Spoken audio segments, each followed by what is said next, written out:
వెళ్ళటానికి వీల్లేదయ్యా. నా దారికి అడ్డు రావద్దని నీకే చెప్పేది. చిన్నయ్య గారు మీరు లోపలికి వెళ్ళడానికి వీల్లేదు. పెద్దయ్య గారు వెళ్ళనివద్దన్నారు.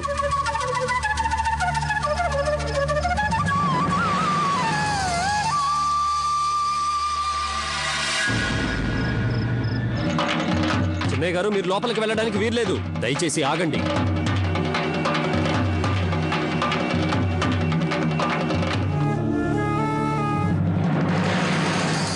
ఓహో అదే, దాని గురించి నీకెందుకు బెంగ? దాని పాడికి దాన్ని వదిలేయి. కానీ నాకు తెలుసు, ఇతరులు కష్టాల్లో ఉన్నప్పుడు వాళ్ళకి సహాయం చేయటం నీకున్న మంచి లక్షణం. దాన్ని అదుపులో పెట్టుకోవటం నేర్చుకో. లేదంటే నీ ఈ లక్షణం ఏదో ఒక రోజు నిన్నే ఆపదలో పడేస్తుంది. శేఖర్ని ఎవరు ఏమీ చెయ్యరు.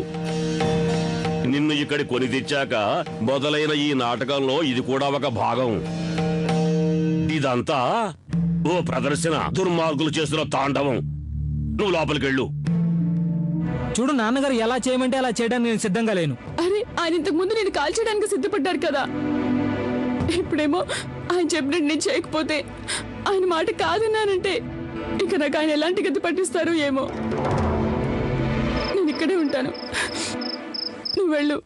అరే, ఇది అసలు నువ్వు ఉండవలసిన చోటే కాదు. నేను నిన్ను ఇక్కడ ఎలా వదిలేస్తాను? అయితే నువ్వు ఆ పని చేయొచ్చు కదా.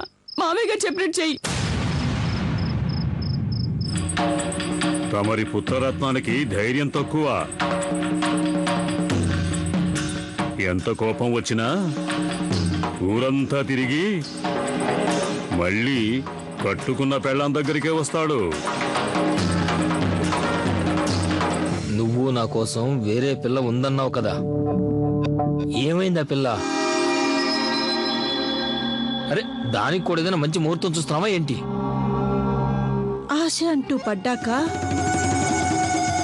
తీర్చుకోకుండా ఎలా ఉంటాము బాబు? కొంచెం కొంచెం ఓపిక పట్టాలండి. ఎప్పుడు ఆశ తీరేది? ఎప్పుడు? ఆ శేఖర్ నాన్నగారి పంతం ముందు లొంగిపోయిన తర్వాత. ఈ పని చాలా జాగ్రత్తగా చేయవలసిన పని చిన్నదోరా. అప్పుడే ఫలితం ఉంటుంది. ఆయన గీత గీశాడు అంటే మనం దాన్ని చస్తే దాటలేం. అందువల్లే ఆయన పంతానికి, కోపతాపాలకి బలైపోతాం, నలిగిపోతాం. కానీ ఇలా ఎన్నాళ్ళు శేఖర్? ఇంకా ఎన్నాళ్ళు? నాకు తెలుసు శేఖర్, ఇబ్బందులైతే ఉన్నాయి, కానీ అవి మరీ అంత పెద్దవేం కాదు. వాటి గురించి అదే పనిగా ఆలోచించి మనం పెద్దవి చేసుకుంటున్నాం. నేను అనేది ఏంటంటే, అప్పుడప్పుడు ఇటువంటి ఇబ్బందులన్నింటినీ కూడా మర్చిపోయి మనం సరదాగా బతకాలంటున్నాను. కానీ అలా చెయ్యాలి అంటే ఏం చేయాలంటావు?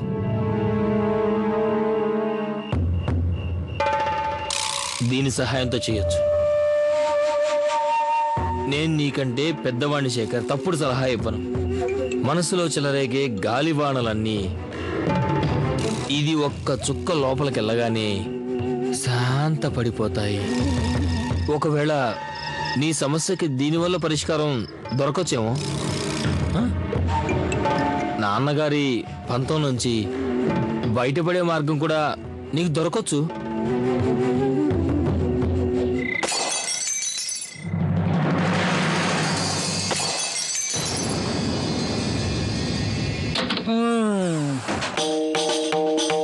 శేఖర్ ఆగు. ఏంటిది అర్థం లేకుండా? అరే పిచ్చి కింద ఏంటి? శేఖర్ ఏంటి ఆ పిచ్చి పనులు?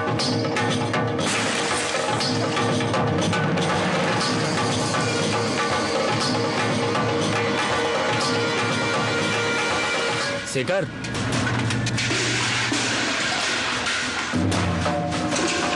శేఖర్ శేఖర్ శేఖర్ ఆగు. శేఖర్